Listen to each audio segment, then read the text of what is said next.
அண்மை செய்தியை பார்த்துக் கொண்டிருக்கிறோம். ஸ்டெர்லைட் ஆலையை மீண்டும் திறக்க வலியுறுத்தி தூத்துக்குடி ஆட்சியரகத்தை பெண்கள் முற்றுகையிட்டு போராட்டம் நடத்தி வருகிறார்கள். ஸ்டெர்லைட் ஆலை மூடப்பட்டுள்ளதால் வாழ்வாதாரம் பாதிக்கப்பட்டுள்ளது என்றும் வேலையில்லா திண்டாட்டம் ஏற்பட்டுள்ளது என்றும் அப்பெண்கள் தெரிவிக்கிறார்கள். மேலும் விரிவான தகவல்களை எமது செய்தியாளர் ஷேக் மதார் வழங்க கேட்போம். ஷேக் மதார், விரிவான தகவல்கள்.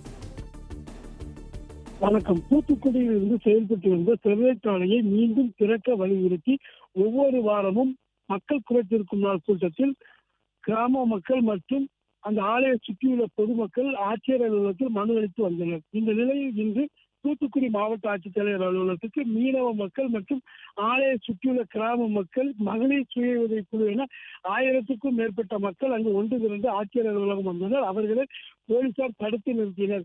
மேலும் அவர்கள் ஸ்டெர்லைட் ஆலையை திறக்க வலியுறுத்தி கோஷங்களை எழுப்பினர். அப்போது தாங்கள் ஸ்டெர்லைட் ஆலையை திறக்கும் கட்சிக்குத்தான் தாங்கள் வாக்களிப்போம் என கோஷங்களை எழுப்பினர். இதைத் தொடர்ந்து அந்த வந்திருந்த மக்களின் பிரதிநிதிகள் ஒரு 10 பேரை மட்டும் தேர்வு செய்யப்பட்டு அவர்களை ஆட்சியர் அலுவலகத்திற்கு உள்ளே அனுமதிக்கப்பட்டு மனு அளித்தனர். அப்போது தங்கள் வாழ்வாதாரம் பாதிக்கப்பட்டுள்ளதாகவும் படித்த இளைஞர்களுக்கு வேலை வாய்ப்பை உருவாக்க மீண்டும் ஸ்டெர்லைட் ஆலையை திறக்க வேண்டும் என ஆட்சியரிடம் கோரிக்கை வைத்தனர்.